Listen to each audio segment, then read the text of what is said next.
Pronto. Então, sejam todos bem-vindos à segunda parte do primeiro dia. A gente vai começar agora com uma palestra das 2 às 3h30, com a professora Ludmila e com o nosso convidado René Castro. E vou passar a palavra para a professora. Oi, gente. Boa tarde. Estão me ouvindo bem?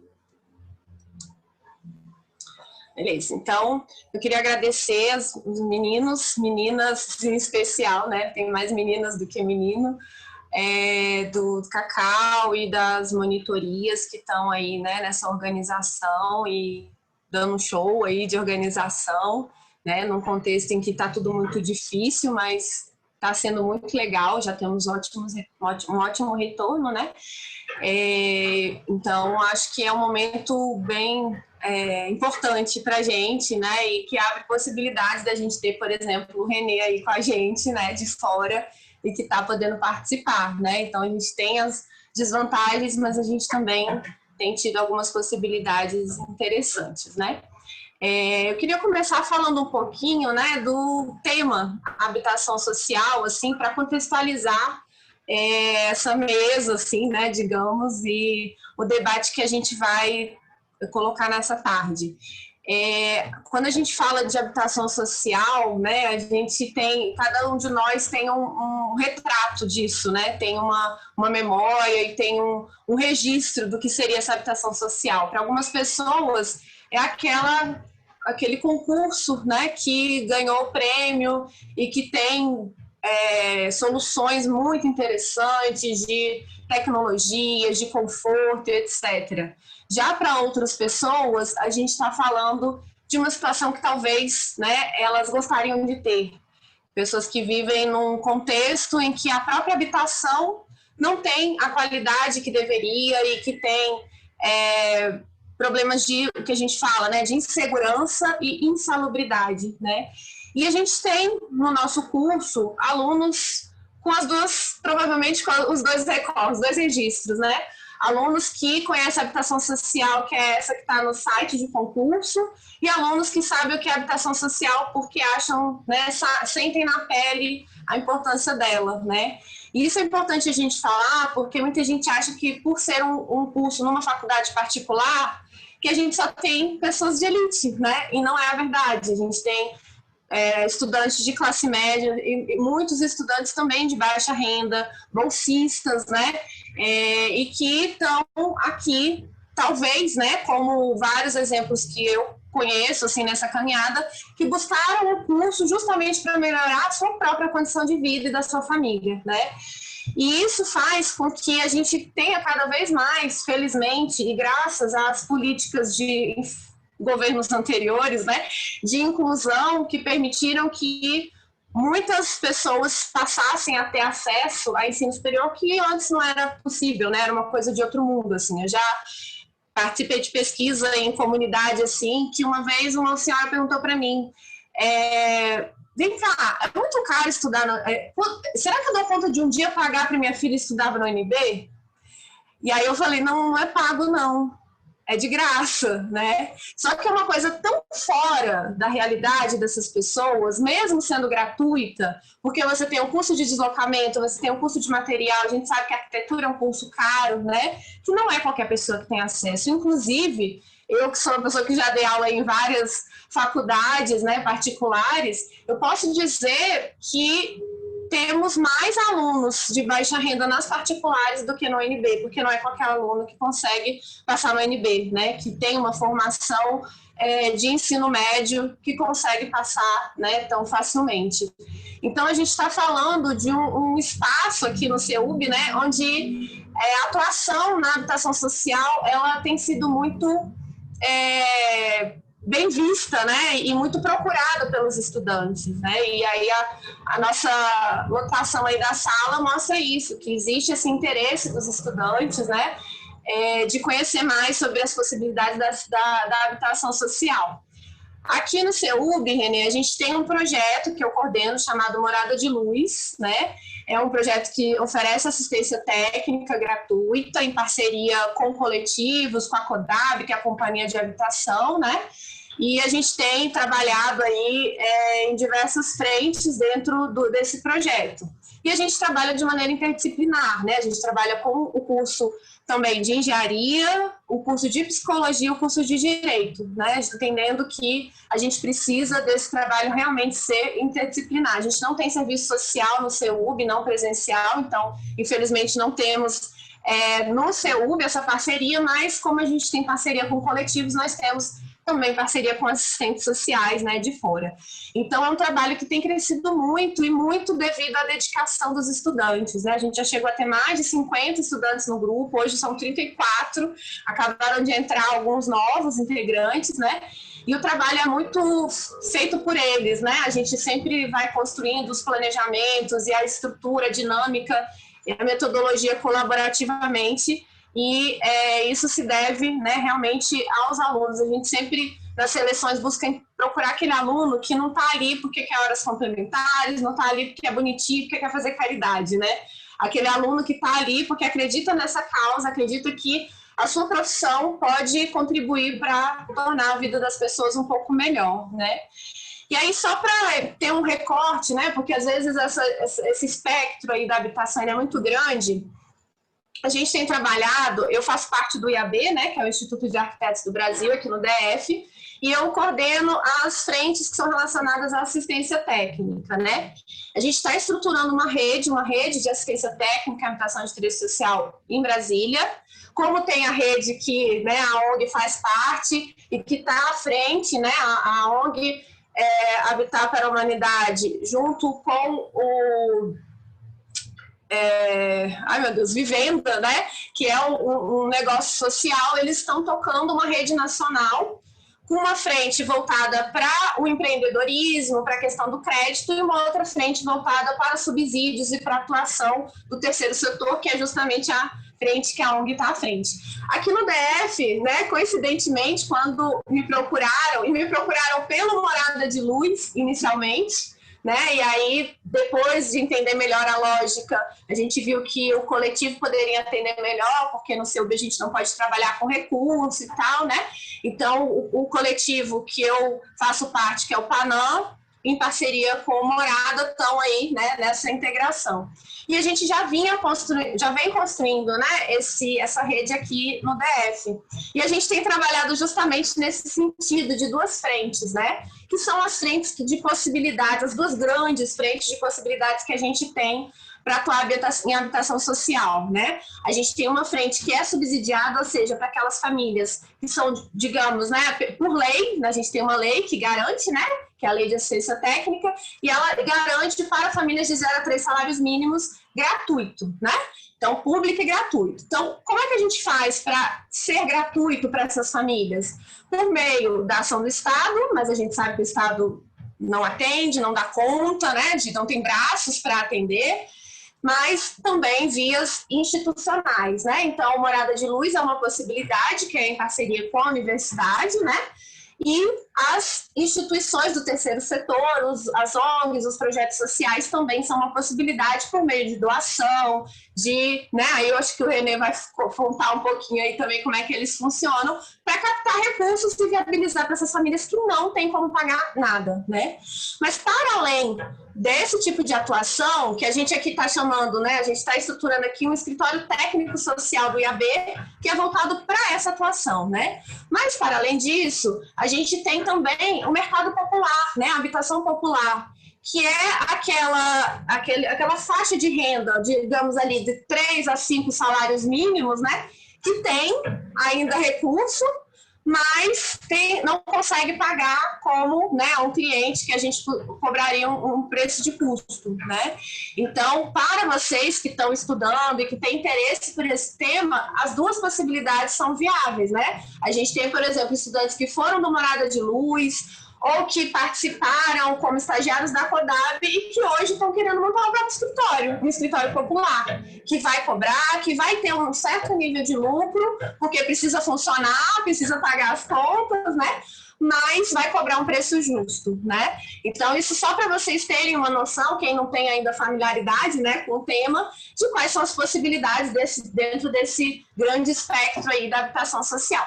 E aí agora eu quero convidar o Renê, né, que vai se apresentar, falar um pouquinho aí da história dele. Ele tem uma atuação, inclusive, política interessante, que eu acho importante pontuar, porque isso faz parte, não tem como a gente falar nem de arquitetura, e muito menos de habitação social, sem a gente falar de uma visão política, né? Que a gente não está falando de partidária, a gente está falando de política, de entender os aspectos sociais que estão relacionados ali. Então, convido o René para a sua apresentação, e quem tiver dúvidas pode ir colocando aí, ou questionamentos, ou colocações, pode ir colocando no chat que a gente vai registrando, e ao final tem um tempinho para colocar, tá bom? Bom, boa tarde a todas novamente, a todos. Obrigado, Isabela, obrigado, Maria Júlia e professora Ludmila, muito obrigado, a brilhante abertura aí desse ciclo aqui com a apresentação da Tati. Eu me chamo René de Castro, eu sou arquiteto urbanista, eu tenho uma atuação no setor privado, né, ao longo da carreira, setor privado, em diversas áreas, hospitalar, bancária, corporativo, residencial, comercial. Eu tive uma atuação ao longo de 3 governos municipais aqui na cidade de São Paulo, quais sejam o governo Serra Kassab, o governo Kassab, propriamente dito, quando foi eleito, e depois o governo Fernando Haddad. Cheguei ao governo Dória e permaneci por 9 meses. Então, esse período foi um período de bastante aprendizado da minha parte na questão de habitação de interesse social, política pública, política habitacional, onde eu pude verificar desde a atuação do BID, o Banco Internacional de Desenvolvimento no Brasil, e as linhas de financiamento para os programas de urbanização de favelas e verticalização. Pude participar da montagem das contribuições dos municípios para o que viria a ser depois o PAC, e, infelizmente, pude verificar o início do desmonte, já ainda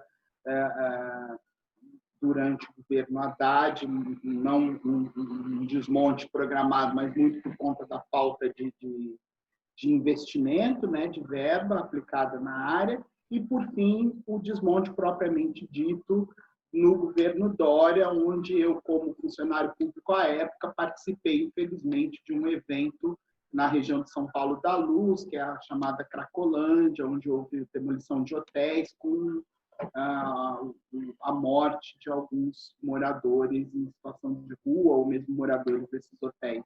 Enfim, essa minha trajetória profissional.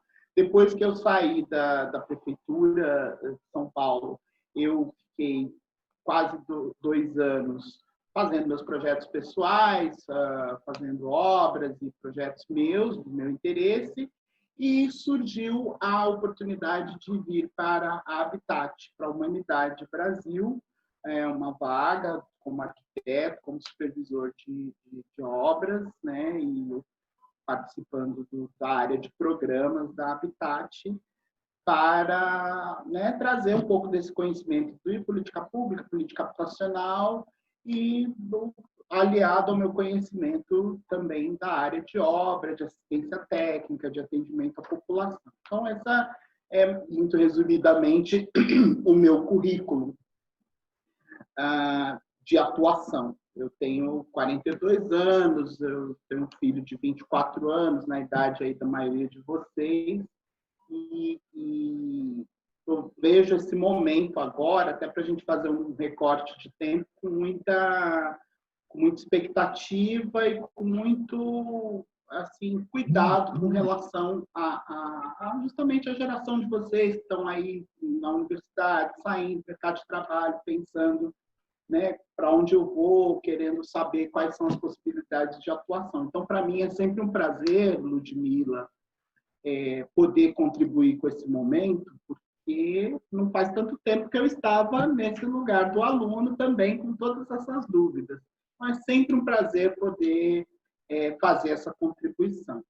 Tanto dizendo qual é a história, então vocês já podem ver que tanto a Ludmila, quando colocou aí a atuação dela é bastante diversa, né? Inclusive no campo político, não partidário, mas no campo político da atuação profissional, e isso é uma característica muito necessária para o arquiteto. Dito isso, e chegando, né, na minha atuação na Habitat para a Humanidade Brasil, eu gostaria de falar também sobre a Habitat. A Habitat é uma ONG, uma organização não governamental, ou seja, do terceiro setor. Ela é de origem americana, iniciada por um casal de fundadores que são, né, um dos fundadores ainda está vivo, que é a Linda Fuller, missionários, então tem um talho cristão, mas nós não somos hoje confessionais, ou seja, somos laicos no atendimento, na contratação, etc. Mas o nosso, né, a nossa gênese, a nossa criação vem do talho cristão. E a missão da Habitat para a Humanidade é um mundo onde todos tenham uma moradia digna. E aí, ao redor do mundo, nós temos presença em 77 países. No Brasil, a Habitat está há 22 anos atuando com questões ligadas à habitação e acesso à água. E isso dá um alinhamento, né, me dá um alinhamento enquanto profissional daquilo que eu busco enquanto atuação. Então, quando eu digo ali atrás que, olha, fui funcionário público, participei da montagem de um programa que é o PAC, que tem seus erros e acertos, mas participei também, vi a hora que ele começa a morrer e passo para o terceiro setor, isso tem um direcionamento daquilo que a gente busca enquanto profissional, daquilo que nos atende, né?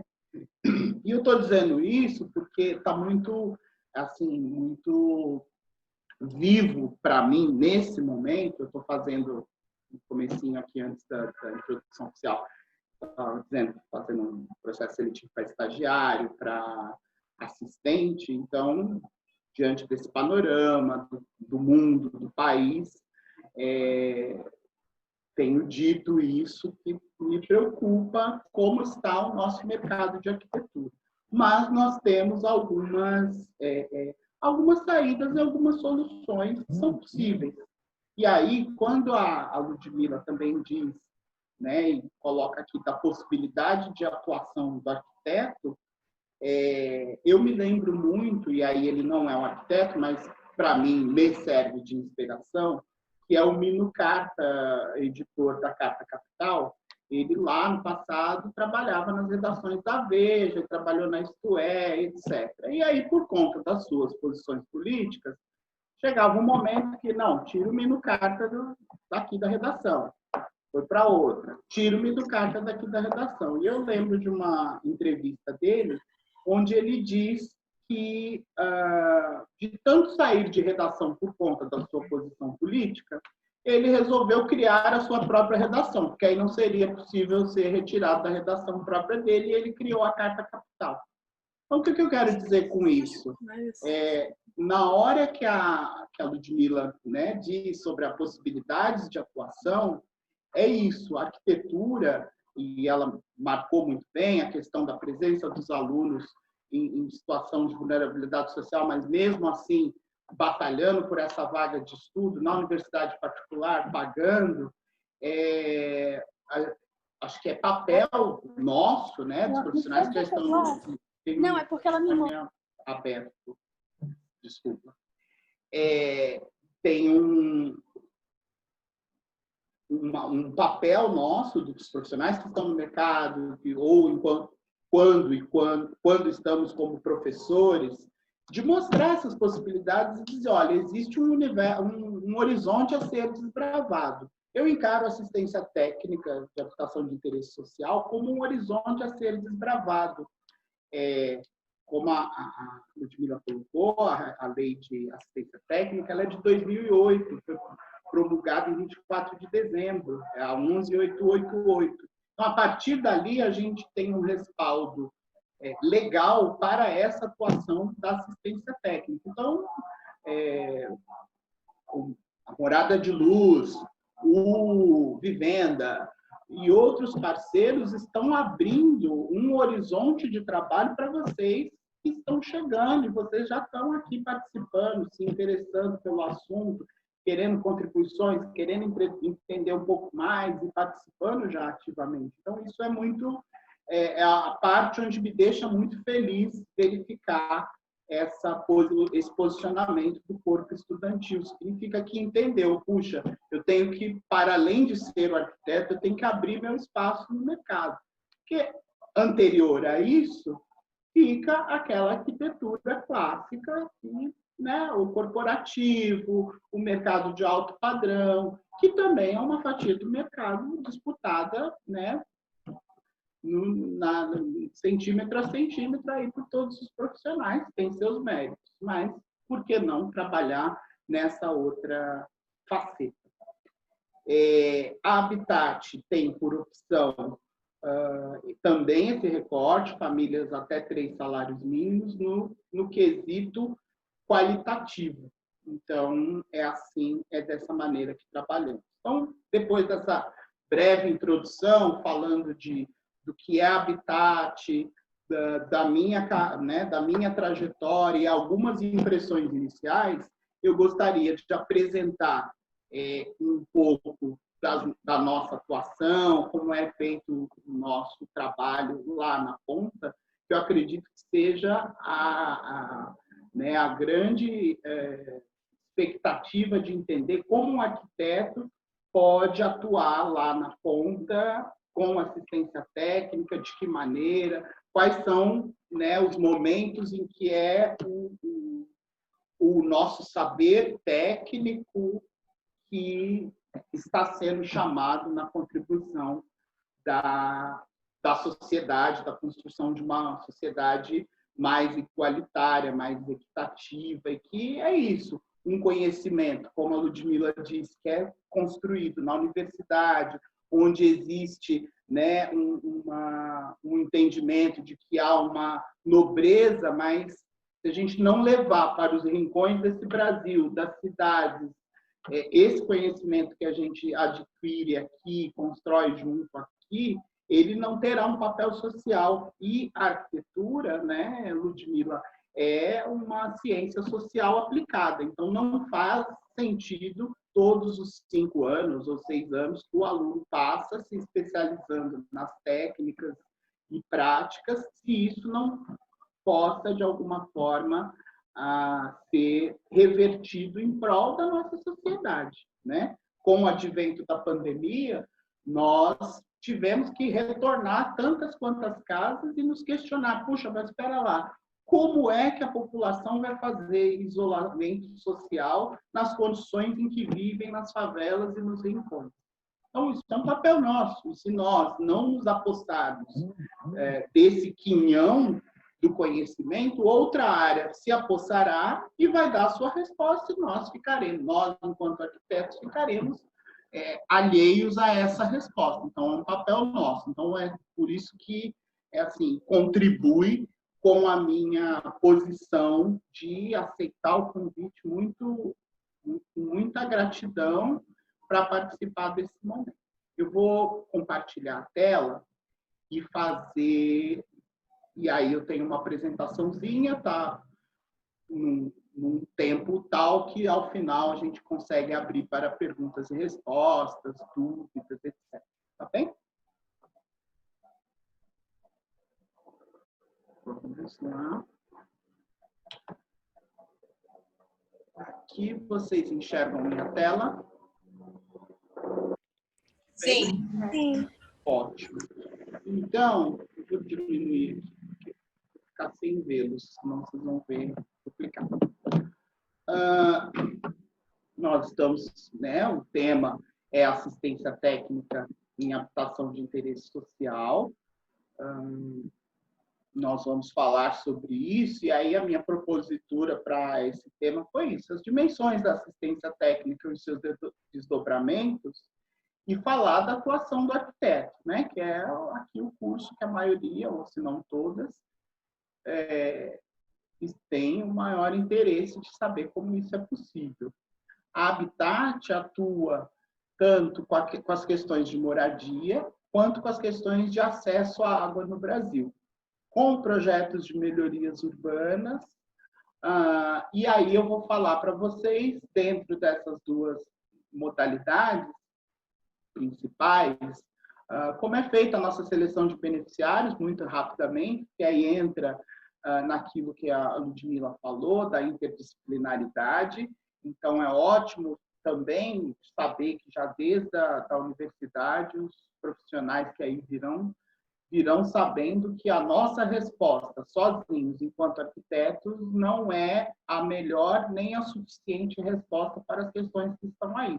Nós precisamos trabalhar em equipes interdisciplinares. Cada um tem um pedacinho do saber e vai fazer a sua contribuição para a gente chegar numa solução melhor para a sociedade.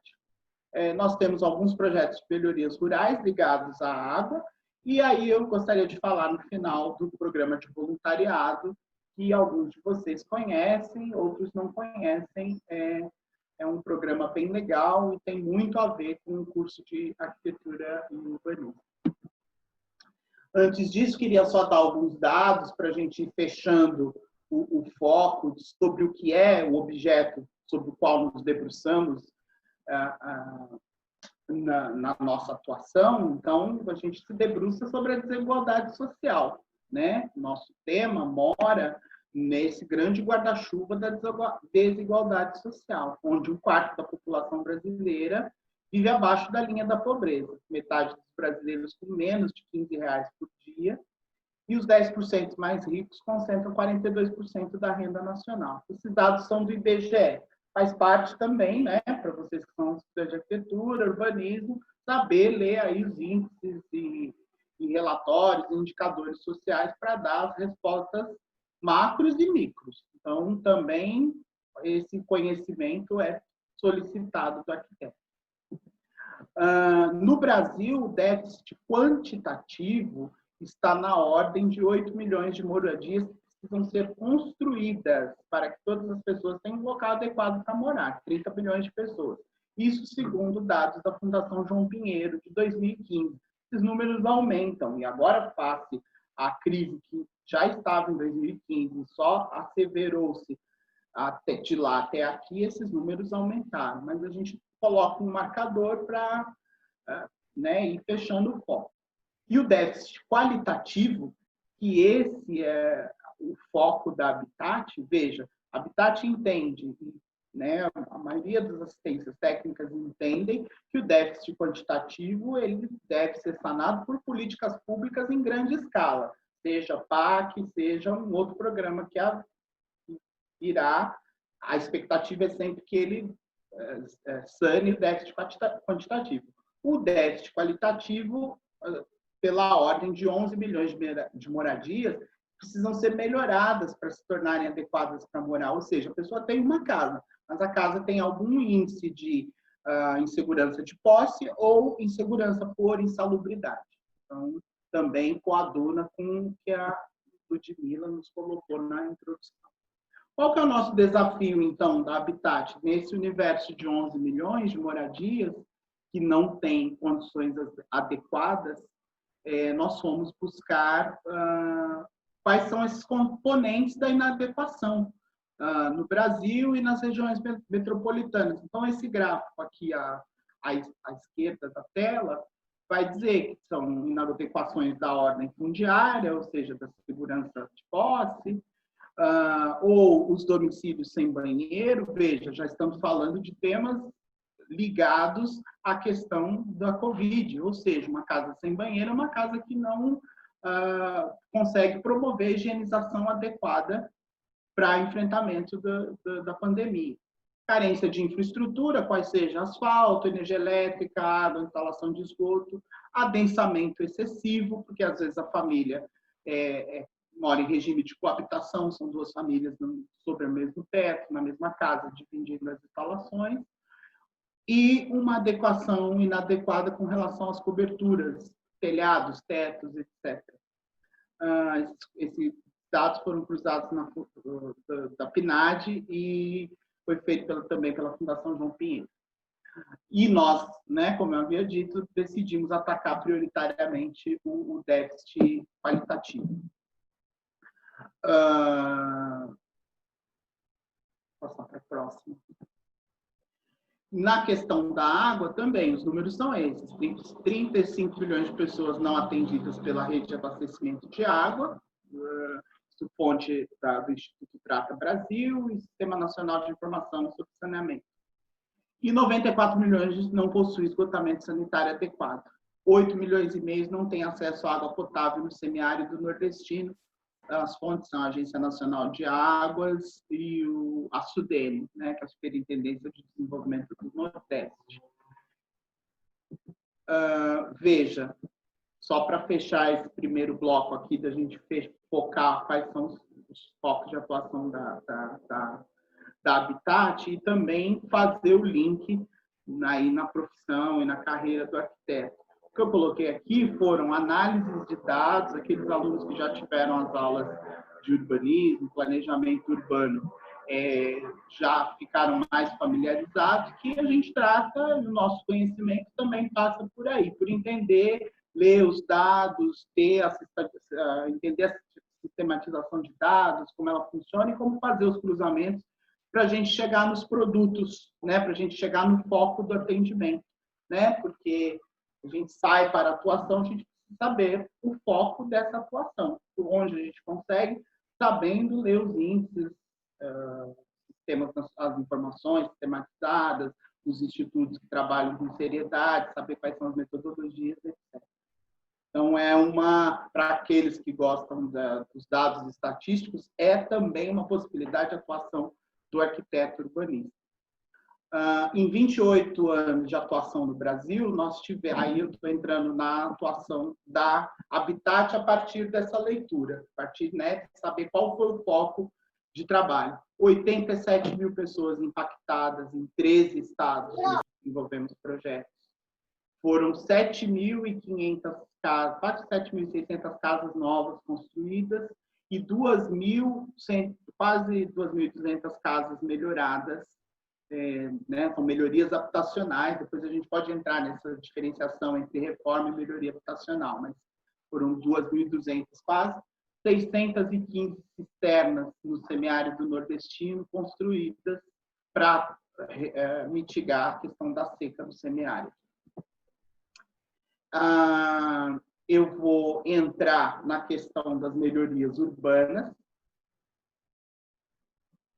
que é um dos focos da Habitat e o escritório aqui de São Paulo. A Habitat no Brasil tem 2 escritórios, um no Recife e um em São Paulo. Do Recife trata das Norte e Nordeste, o de São Paulo trata Sul, Sudeste, Centro-Oeste a gente faz uma atuação em parceria, às vezes o Norte assume, às vezes o Nordeste assume, às vezes o Sudeste assume as tratativas. Já houve esses 2 momentos.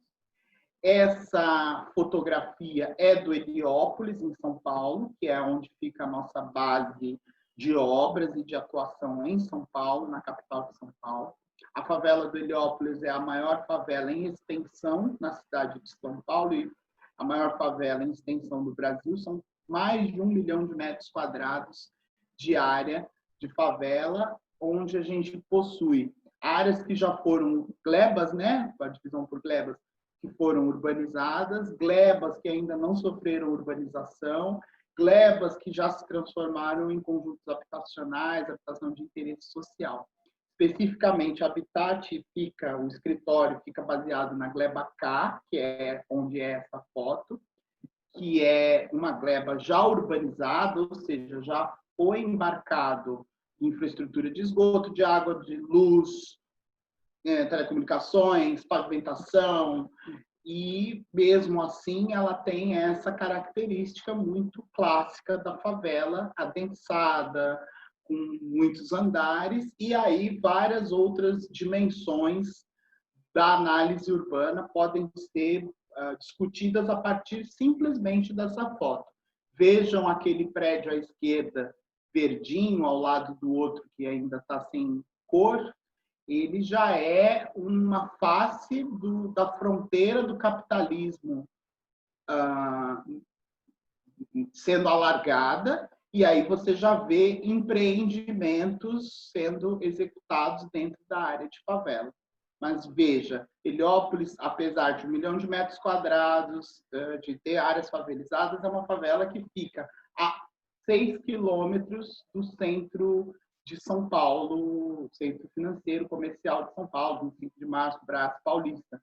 Tem uma estação de metrô que é do ramal da Avenida Paulista, um dos ramais mais nobres da cidade. Então, também há uma questão discutida por nós arquitetos, que é, ok, morar na favela, mas com toda a infraestrutura urbana de serviços que pode me dar suporte. Então, essas discussões estão sempre no nosso universo enquanto arquitetos.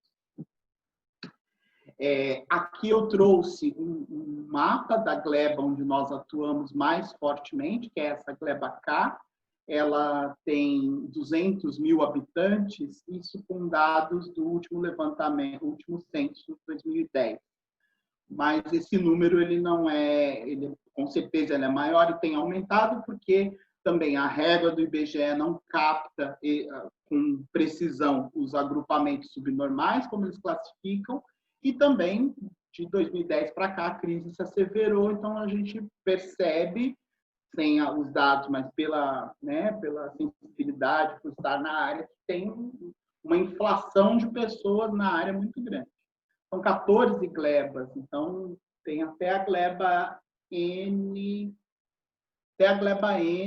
e aí tem umas subglebas.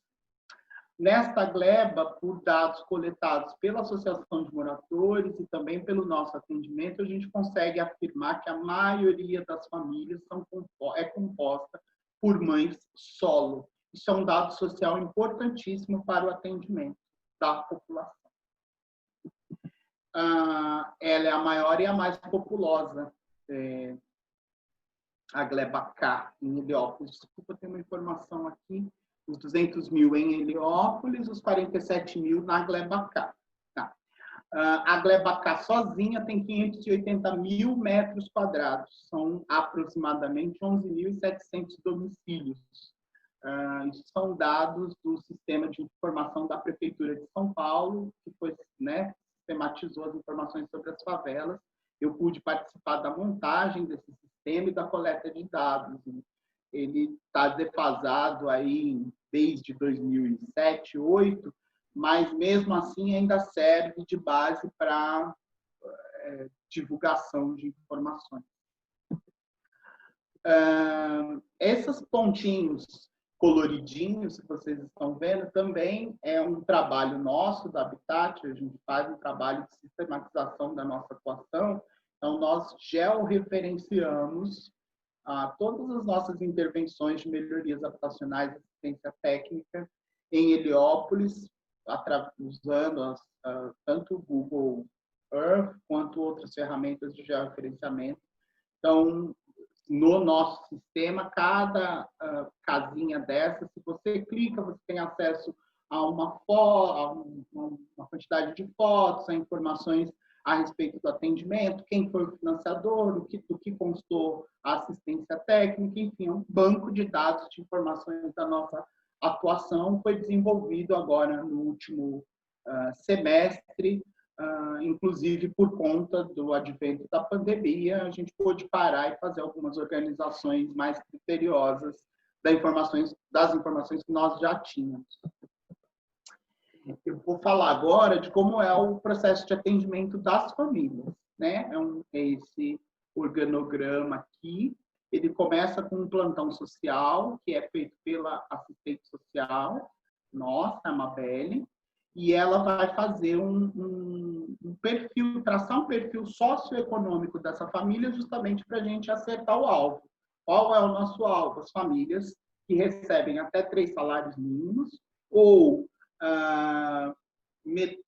metade de um salário mínimo per capita, então tem essa análise para fazer. E com o advento da crise financeira, né, nós ainda estamos estudando abaixar um pouco mais o nosso limite para 2 salários mínimos, justamente para poder ir no alvo das famílias em maior vulnerabilidade social e financeira. Feito essa entrevista social pelo técnico social, nós agendamos uma visita de diagnóstico, e aí é onde vai assistente social e a equipe técnica, ou seja, arquiteto, estagiário, assistente, para identificar qual é a questão da casa. Justamente, o morador vem, muitas vezes ele vem com uma demanda já pensando qual é a solução, mas é nosso papel técnico dizer qual é a assistência técnica para resolver esse problema. Aquela foto anterior que eu mostrei, com o predinho, né, a primeira foto, aquela região de Heliópolis chama-se Lagoa. Anteriormente, antes da ocupação, ela era realmente uma lagoa. Então, o que acontece? Os moradores foram aterrando por conta própria, porém, os veios d'água e as minas d'água permaneceram lá embaixo. Então, a Glebacá tem bastante problema de infiltração vinda da base. Muito comum um morador vir nos solicitar para instalar um azulejo, seja na cozinha, seja na sala, seja no quarto. Qual é a expectativa dele? Bom, eu ponho o azulejo e acabou a infiltração. O que ele está fazendo? Está apenas maquiando o problema. O que nós propomos como solução? A gente vai fazer uma impermeabilização de base, buscar a base da sua casa, tentar instalar os drenos, se ser possível, explicar com clareza para esse morador que essa solução técnica ela é paliativa, ela não tem a resolutibilidade por todo sempre. Esse problema vai voltar para uma questão da característica da área, mas é a assistência técnica mais correta do ponto de vista técnico. Fazer a instalação de azulejo somente para maquiar seria uma reforma de embelezamento sem o conhecimento técnico. Então, esse é o nosso papel, por exemplo. Mas, feito a visita de diagnóstico, nós ainda vamos para um comitê de seleção, onde a profissional do serviço social, profissionais técnicos, arquitetos, assistentes, estagiários, outros membros da instituição, da ONG, podem participar e nós vamos colocar todos os casos na mesa e estudar se ele está enquadrado nos critérios de seleção da família, tanto social e econômico, quanto da possibilidade da oferta da assistência técnica para o morador. Feito isso, é criada uma lista de espera onde esse morador vai aguardar a disponibilidade financeira, ou seja, os financiamentos, seja via as empresas que aportam recursos via seus departamentos de responsabilidade social, seja via as doações pessoas físicas, seja através das campanhas de voluntariado, enfim, temos vários métodos de aporte financeiro para poder atender essa família. Quando essa disponibilidade financeira aparece, nós fazemos um orçamento efetivo dessa obra e fazemos um encaixe da família com a disponibilidade financeira, chamamos a família, negociamos, fazemos um atendimento clássico do arquiteto. Olha, a sua obra é isso, ficou nesse valor.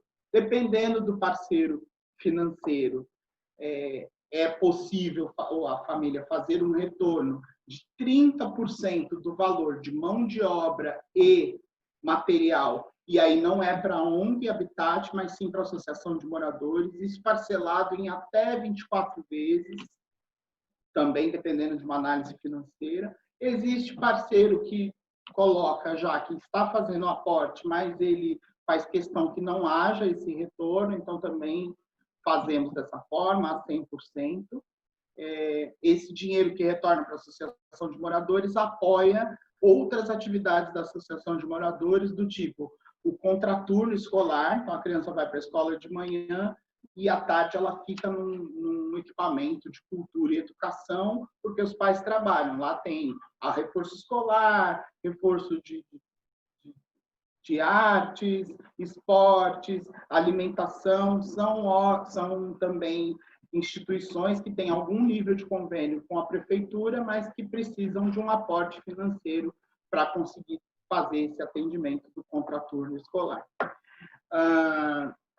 Feito o orçamento, aprovado pelo morador, no caso dele ter que entrar com esse 30% parcelado, e ele aceitar, nós partimos para a execução da obra com um braço nosso, que são os empreiteiros, que nós treinamos, nós fazemos um desenvolvimento dessa mão de obra local, porque nós entendemos que o ciclo desse dinheiro entrando na área, ele tem que ser virtuoso. Então, ele entra na obra, na instituição, ele vai fazer a obra onde nós adquirimos materiais dos depósitos do entorno ou de dentro da área, ele paga a mão de obra local que nós, de alguma forma, buscamos capacitações e melhoria na qualidade dessa mão de obra, ou seja, esse dinheiro entra e não sai da favela, ele fica ali dentro num ciclo virtuoso.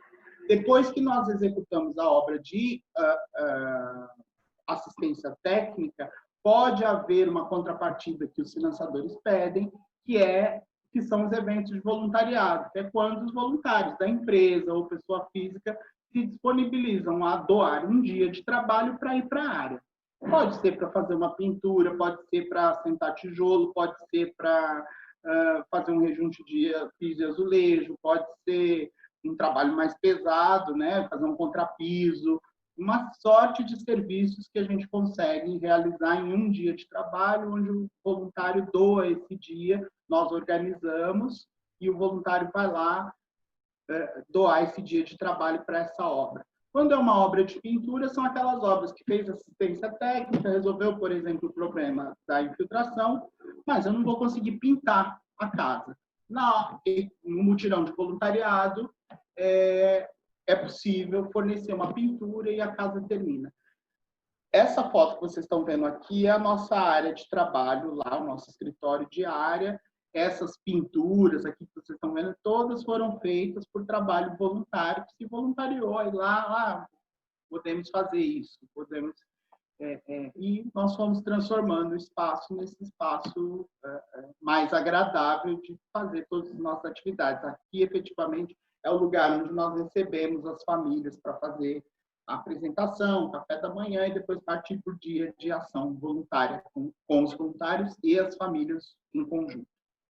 No final, nós promovemos uma retomada desse processo que iniciou aqui, chama-se Moradia Saudável, onde nós discutimos com as famílias essas questões de insalubridade, de segurança na posse e, principalmente, quando lá atrás a família nos procura, a reforma dela, a melhoria, ela é subjetiva, ela não está palpável. Depois que ela passa por todo o processo e nós pegamos o grupo que foi financiado por tal financiador, para que cada um entenda que é assim, olha, na sua casa eu fiz telhado, na outra casa foi feita uma impermeabilização de casa, na outra foi tirada uma infiltração, uma instalação elétrica e hidráulica que estava incorreta. Cada um teve um atendimento diferente, mas ele teve equidade. Por quê? Nós entendemos que ele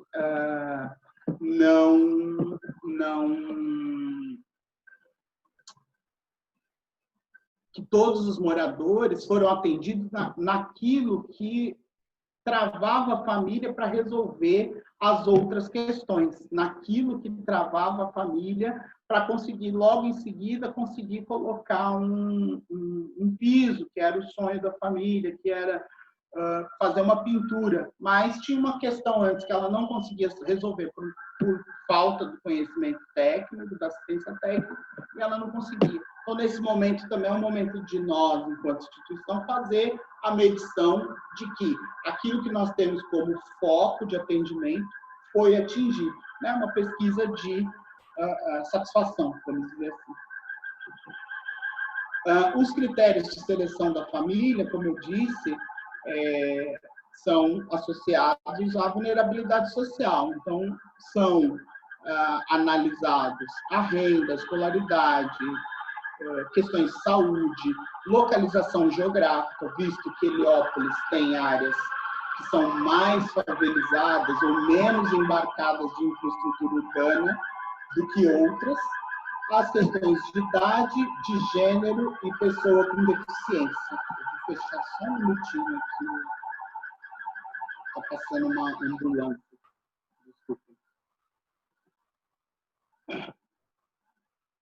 Voltando, analisamos renda, escolaridade, saúde, localização, por conta de existirem lugares do Heliópolis com uma condição mais precária do que outras, idade, gênero e questões de deficiência. Isso nos critérios sociais. Depois, nos critérios financeiros, também analisado a renda per capita, e aí a profissional de serviço social ela tem um sistema de pontuação para cada característica aqui colocada. Então, quanto maior a pontuação dessa família, significa que ela está em maior vulnerabilidade social. Logo, é a família que precisa ir para a fila de aguardo de financiamento e ser atendida com maior prioridade, porque ela está em maior vulnerabilidade social. A composição familiar também é estudada, porque um adulto em idade produtiva, uma mãe solo, o responsável tem alguma limitação intelectual ou é aposentado superior a 70 anos, uma pessoa que viva sozinho e tem alguma limitação intelectual cognitiva. Então, todas as características da família e depois de cada um dos componentes da família é estudada e ela tem um critério de pontuação baseado no LOAS, né, que é a Lei Orgânica do Serviço Social, e nos estatutos do idoso, do adolescente, enfim. Então, isso vai dando um panorama desse critério e vai pontuando a família enquanto vulnerabilidade social.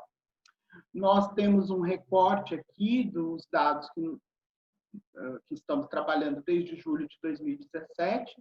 Então, dos nossos atendimentos, foram 382 famílias atendidas, 1.271 pessoas. Então, estão aqui os dados de vínculo de trabalho.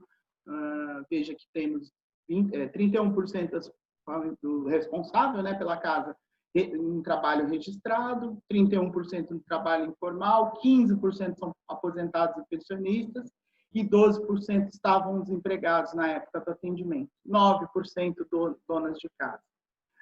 A faixa salarial, então, está aqui, acima de 3 salários mínimos, 10%, só que aí vocês lembrem que até 3 salários mínimos, porém, se a família tem uma renda per capita de menos de meio salário mínimo por família, mesmo ela tendo acima de 3 salários mínimos, ela está eletiva para atender, porque per capita é menos de meio salário mínimo por pessoa. 18% entre 2 e 3, 55% entre 1 e 2. E até um salário mínimo 14%, 3% totalmente sem renda. Por faixa etária, também temos um recorte aí, adultos, jovens, crianças, as porcentagens, e também por gênero, mulher chefe de família, veja aquele dado, são 68% dos nossos atendimentos, versus 32% do atendimento para homens, que são chefes de família. Então, isso dá um retrato social do nosso atendimento. A escolaridade também é um item que nos interessa. Vejam que o médio completo 32%, fundamental incompleto 41%, e depois superior completo 5%, incompleto 4%, médio incompleto 9%. Então veja que o incompleto do fundamental e o médio são os números que se sobrepõem aí nesse recorte, nesse universo de 382 famílias, 1.271 pessoas. Qual é a porcentagem de pessoas com algum problema de saúde? Então, 58% não relatou nenhuma, A gestante não é um problema de saúde, mas é uma condição que nós retratamos. As doenças respiratórias e crônicas nós focamos porque as questões de infiltração, umidades, mofo são impactadas, né, impactam diretamente as questões das doenças respiratórias. E as doenças crônicas também, né? Uma pressão alta. Então, por exemplo, numa situação de calor intenso, como tem feito, uma casa que tem um telhado de fibrocimento, então não tem conforto térmico, não tem altura adequada para a troca de ar quente a ar frio. A pessoa que sofre de hipertensão, ela vai ter agravado o seu quadro por conta desse calor extenuante de estar um dia inteiro de sol debaixo de uma telha de fibrocimento. Então, é uma questão que é foco para nós. E a pessoa com deficiência também, seja deficiência de locomoção, ou seja, outro tipo de deficiência, a gente tem uma atenção para esses dados também. Agora, eu vou dentro dessa questão das prioridades, então, assim, prioridade 1 no atendimento, saúde, melhorias que possam impactar diretamente. Vejam esse teto, é uma infiltração, uma umidade que precisava ser tratada, o tratamento mais adequado para uma questão assim, isso é uma laje pré-fabricada, é realmente a execução de um telhado e nós chegamos nessa condição para esse lugar, para esse dormitório. Uma outra prioridade são as questões de adensamento. Então, veja, nesta casa tinha 2 adultos, uma adolescente em situação de gravidez precoce e 2 crianças, todas dormindo, habitando nesse quarto sem iluminação e ventilação adequada, ainda com um banheiro bastante comprometido. Então, a nossa atuação conseguiu trazer essa situação para casa. Locomoção, então, é isso, pessoas com problema, né? Então, assim, um casal jovem que nos apresenta esse banheiro, por mais que ele não seja o banheiro ideal, que ele tenha diversas questões, você fala, não, tem que melhorar, mas é um casal jovem, o problema de locomoção não está colocado. Para uma pessoa com problema, questão de locomoção ou mais idosa, é uma questão. Então, nós conseguimos essa situação para este banheiro. A prioridade da economia doméstica. Veja, ter a conta de luz e a conta de água significa ter um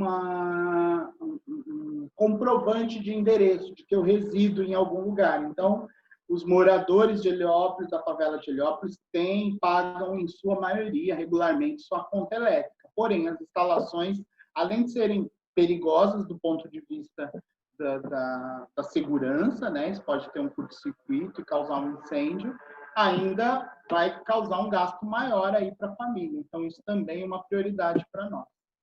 E aí nós conseguimos chegar numa situação onde a gente adequou a instalação elétrica e conseguiu chegar numa situação adequada para essa família. Segurança, nesse sentido, de locomoção, gradis, corrimãos, etc., justamente olhando esse panorama da questão da locomoção para pessoas de mais idade ou com problemas já de locomoção, seja PCD. Áreas molhadas, né? Então, instalação e substituição de pisos azulejos para sanar infiltrações de umidade e também pelas questões de saúde, né? Então, esse banheiro, nessa condição, nós conseguimos chegar nesta condição. Os acabamentos, eles são escolhidos pelo morador dentro de uma faixa de preço pré-estabelecida. Então, essa moradora fez essa escolha, que para mim foi muito feliz, ficou muito gracioso o banheiro dela. O moradia saudável é isso, nós discutimos essas relações entre saúde e moradia, qualidade estrutural, proteção contra vetores de doenças, a segurança da posse, a habitabilidade da casa e o acesso aos serviços. É um momento de fechamento do nosso atendimento para as famílias. E aqui um pouco das famílias atendidas, alguns poucos casos, muito rapidamente, um antes e depois, né, como a gente encontra a situação das casas com instalações elétricas aparentes, casas sem portas, sem janela, por questões sociais das mais diversas, e nós conseguimos chegar nessa situação. Da assistência técnica é isso. Nós fizemos agora, durante a pandemia, um plano emergencial de resposta à Covid, muito ligado no primeiro momento, à questão de, bom, as pessoas estão passando fome. Fizemos uma campanha de arrecadação, atendemos com cestas básicas, kits de higiene, água potável, etc. Foi uma campanha que se chamou Não Espalhe o Vírus, Espalhe Solidariedade. Num segundo momento, nós partimos para as atuações de como mitigar a contaminação pela Covid.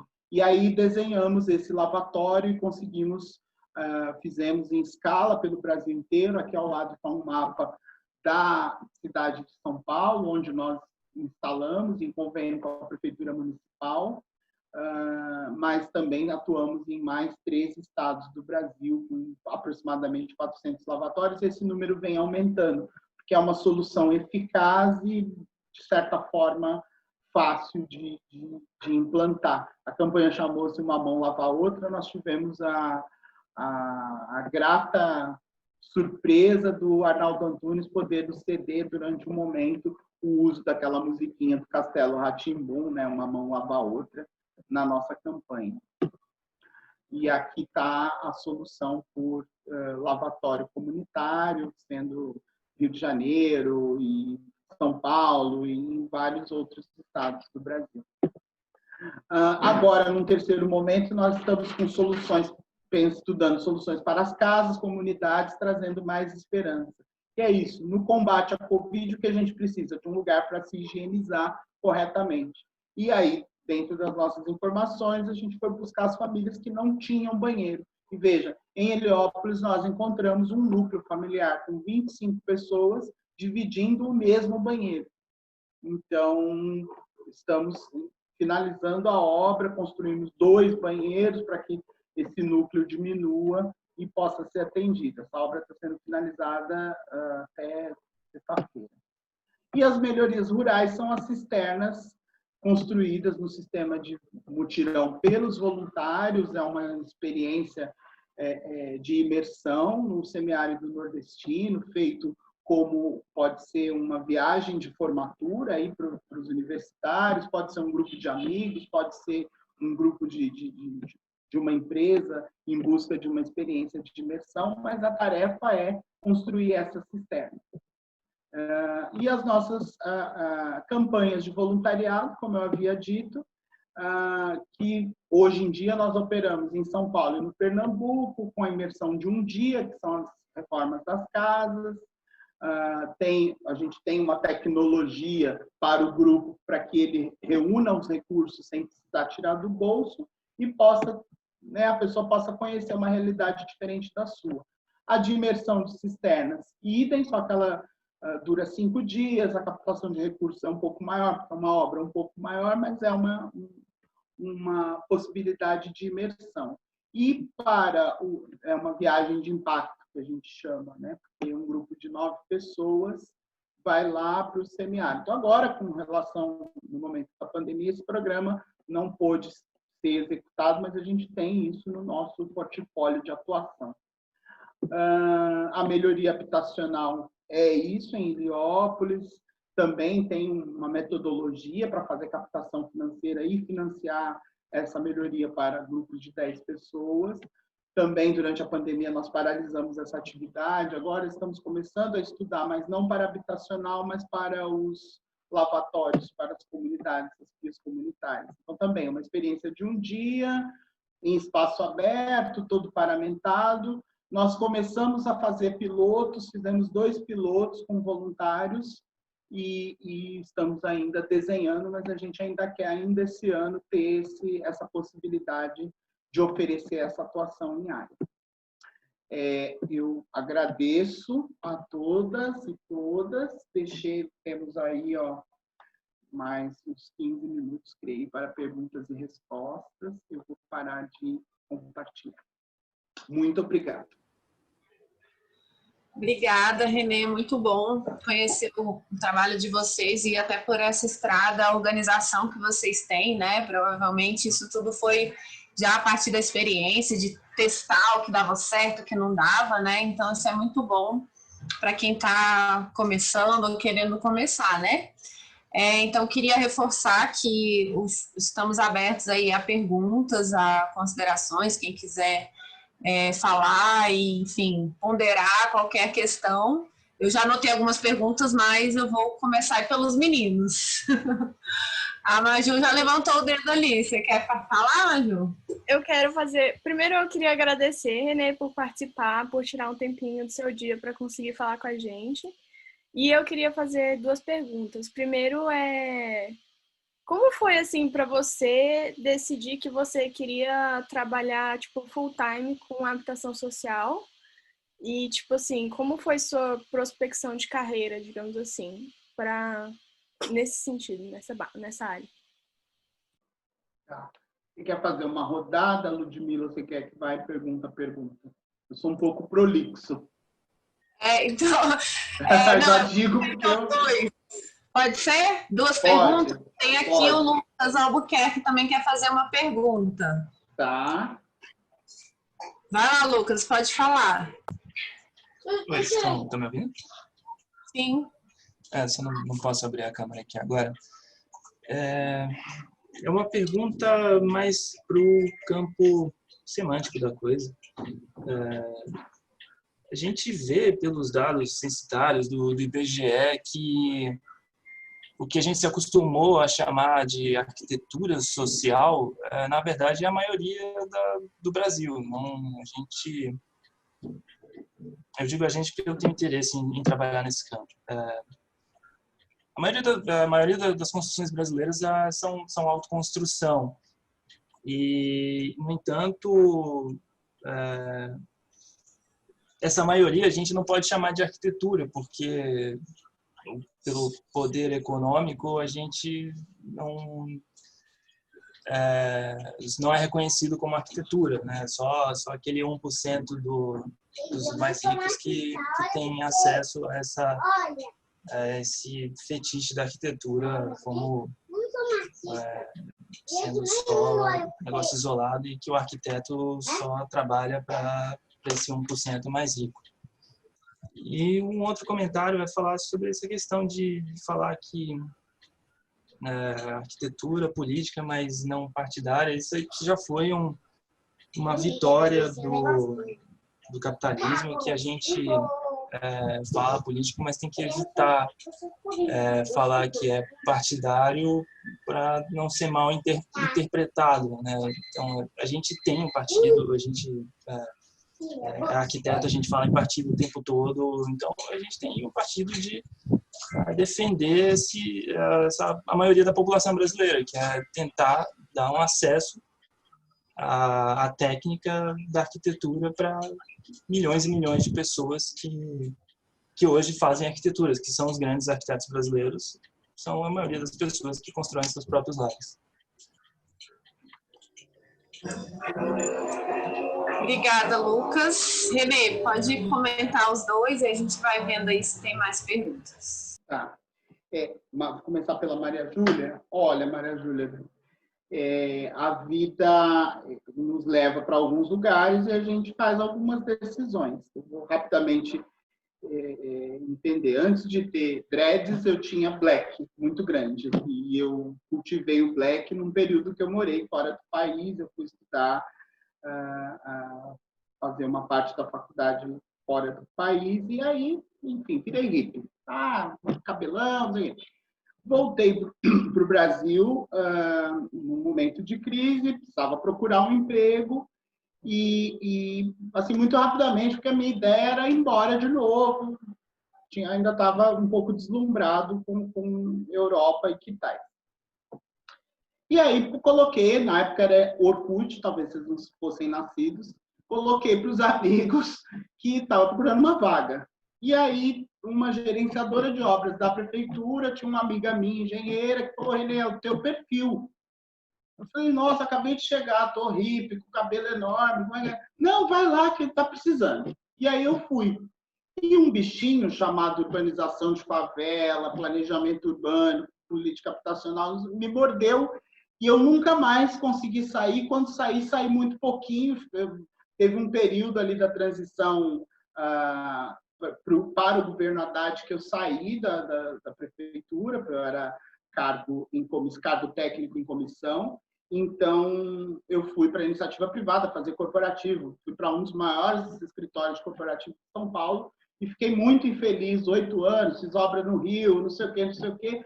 Na primeira oportunidade que falaram, vem voltar, porque a gente precisa de você, eu aceitei salário menor, caí para dentro. Minha mãe achou engraçadíssimo, né, do ponto de vista dela, assim, a escolha pela favela. Então, na realidade, ao contrário, a favela me escolheu, a política habitacional me escolheu. Por óbvio, tem questões atrás. Por exemplo, meu avô morava no BNH do Rio de Janeiro, então já tinha a vivência da arquitetura moderna, sem saber que aquilo era um modernismo. Eu sou carioca e vivi no Morro, na Zona Sul, então também já tenho uma experiência de favela lá de criança, depois me mudei para São Paulo, então tem algumas coisas que vão se encaixando e vai te levando para esse lugar. Então, não foi uma decisão. A decisão, depois que você tem um encantamento, é decidir ficar. E a despeito de talvez, não é o dinheiro que eu acho que eu merecia, ou eu poderia estar numa outra posição. Então, a vida faz esses encaixes. Eu não entendi muito bem a questão da prospecção, quero dizer, como que você quer saber como que evoluiu a carreira, ou como que eu decidi ficar nesse lugar? Era justamente isso de como você decidiu ficar mesmo e fazer isso pro resto da vida. Tá. Aí, assim, só para finalizar a questão da decidificação, eu sempre fui muito aventureiro no sentido do que fazer. E também, né, fui estudante, teve um momento em que, e sempre muito, como eu posso dizer, essa questão de, eu estou aquém do que é necessário para ser um arquiteto. Nossa, o professor está falando de Paris, eu não conheço, eu tenho que conhecer. Então, isso, eu tive a oportunidade de parar e fazer essas coisas e falar, tá, legal, então eu sei tudo isso, mas e agora? Como isso reverte para a sociedade? Como isso me contempla? Porque o conhecimento comigo só não vai me contemplar. E aí foi a hora que aconteceu de eu conhecer, para mim era uma novidade, eu nunca havia trabalhado, eu tinha conhecimento de obra, técnico, mas não tinha esse outro universo. E aí, vida que seguiu e eu segui nesse caminho e fiz essa escolha. Eu acho que posso, inclusive, Lucas, emendar aqui, né, nessa trajetória e tentar te dar algumas informações acerca da sua colocação. Justamente quando eu digo, bom, e aí, o que eu faço com todo esse conhecimento que eu adquiri? Eu sou arquiteto, eu quero atuar, e a partir de uma posição política, como você bem colocou, não partidária. E concordo com você. Toda posição ela é política, sim. Agora, usando Paulo Freire, a partir de que base? Ela inclui ou ela exclui? Infelizmente, na nossa tradição da arquitetura, a arquitetura foi sendo construída de uma maneira que excluía, como você bem disse, os grandes expoentes, poucas pessoas têm acesso à grande arquitetura, à alta arquitetura, etc, etc.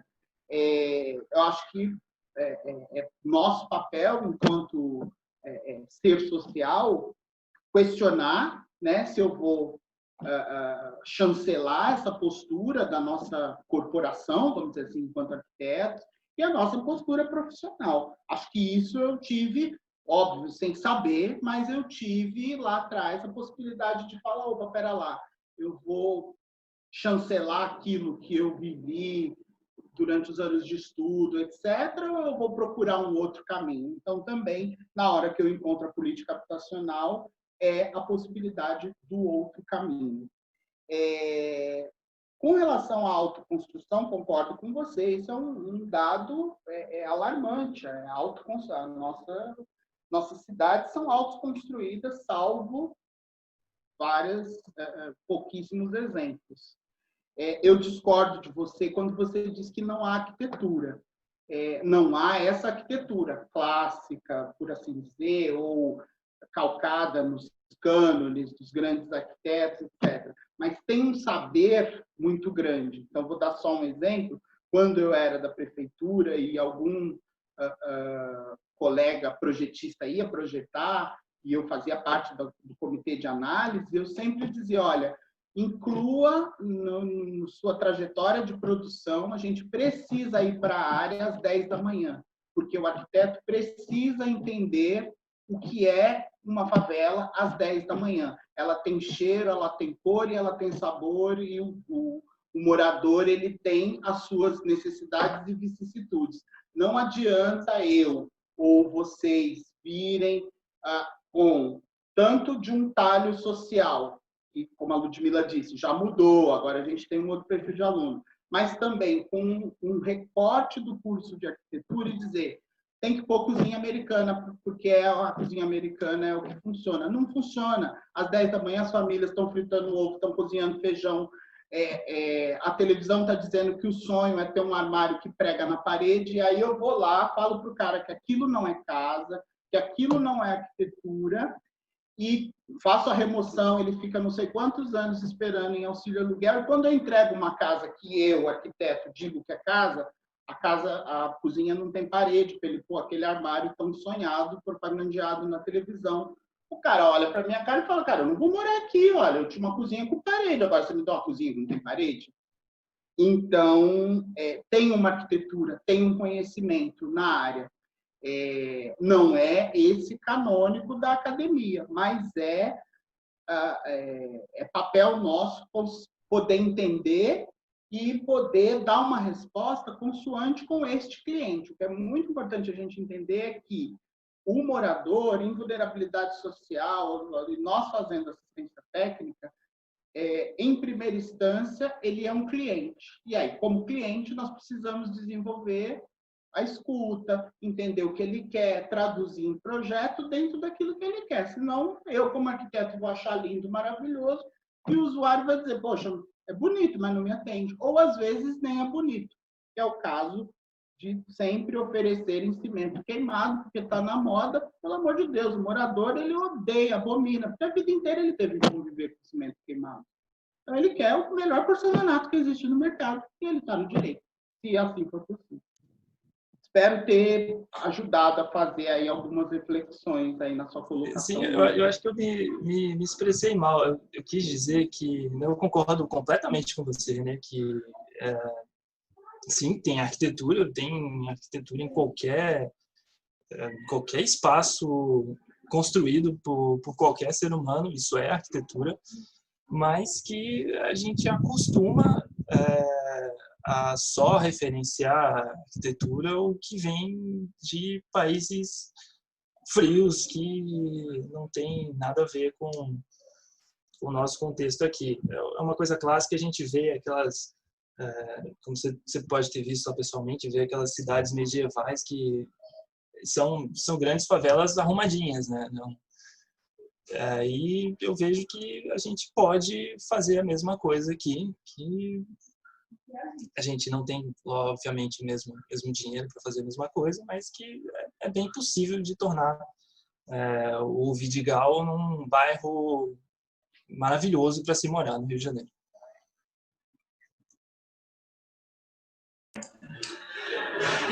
Não sei se tem mais alguma pergunta, mas eu queria até complementar as colocações, assim, dizendo que parte do nosso processo de atuação em habitação social, especialmente quando é feito na academia, é justamente trabalhar essas desconstruções, né? De, enfim, formas de se pensar e de olhar, né, o mundo, assim, que são muito particulares e que não representam a maior parte da população, né? E tem até uma palavra que a gente usa muito, né, a tal da empatia. Mas, para além da empatia, né, e é interessante como a troca com outras áreas enriquece, né, Porque a empatia é quando você consegue se colocar no lugar do outro, né? Mas a gente não consegue se colocar no lugar do outro quando a gente não vive na pele o que o outro vive, né? Então além disso, realmente a gente ter a sensibilidade de trabalhar a tal da que a gente tem aprendido com os assistentes sociais, a escutativa, né? De saber ouvir, saber identificar essas necessidades e lidar com elas como a gente faria com qualquer cliente, né? Porque eles são clientes como qualquer outro e que a gente quer dar uma qualidade de projeto como daria, né? Em qualquer situação. E aí, já queria aproveitar para fazer um convite aí para vocês seguirem as nossas redes aí do Morada de Luz e olharem um detalhe, né? Da nossa logo, que foi uma logo também criada pelos meninos, o nome do projeto veio, né? De inspiração dos meninos aí. E a logo, né, ela começou com uma casinha de 2 águas. E, se não me engano, tinha até uma chaminé. E uma das questões que a gente debateu é como são as casas nas comunidades que a gente atende, né? Então, assim, não tem telhadinho de 2 águas, é telhado de uma água, né? Então, a nossa logo é uma casa, mas é uma casa com telhado de uma água, com uma família recebendo a luz, que é uma das intervenções principais que as melhorias habitacionais trazem, né, que é o poço de luz e de, né, ventilação para melhorar a salubridade dos ambientes, né? Então, esse pequeno detalhe de definição de uma logo já traz para a gente um monte de elementos aí que precisam ser debatidos e isso é muito rico, né? Para mim tem sido muito bom, assim, passar por esse processo aqui de construção com os meninos. As meninas estão botando aí os links, tá? Eu vi aqui que tem uma orientanda de PIC, inclusive, que está com uma pesquisa relacionada a isso. Depois ela vai mandar para vocês, eu vou pedir para vocês responderem com carinho, tá? Para a gente entender melhor, né, sobre essa área de atuação, assim, que ainda é muito pequena, como o Renê colocou, vem de 2008 a lei e a gente ainda está engatinhando, né? Então a gente realmente precisa ampliar as possibilidades de atuação e difundir ao máximo que a gente pode fazer, sim, uma ótima arquitetura, a gente pode ser excelentes arquitetos atuando na melhoria da instalação hidrossanitária, né? E que a gente não vai ter o nosso nome assinado em lugar nenhum, mas a gente vai ter melhorado a condição de vida de uma família, né? Então isso é muito legal, assim, ver os nossos pares, assim, né, nessa causa, e eu fiquei muito feliz de conhecer melhor sobre o trabalho de vocês e saí bastante inspirada dele, tá? Eu não vi mais nenhuma pergunta, mas, assim, muitos elogios, viu, Renê? Muitos agradecimentos pela excelente apresentação. A gente espera que vocês estejam conosco aí outras vezes, né? A gente está, inclusive, tentando, né, fazer aí uma articulação para ver se a gente traz pias para Brasília também, né? Porque a gente tem total interesse, tem muita demanda, né? Tem muita gente que acha que Brasília é plano piloto e não sabe que aqui do lado a gente tem, né, a maior favela da América Latina, né? Então a gente tem situações muito críticas e que com certeza, né, merecem esse olhar aí cuidadoso. E a gente agradece demais aí a participação. E obrigada, meninas. Muito obrigado mesmo. Assim, é sempre, como eu disse, sempre um prazer poder contribuir.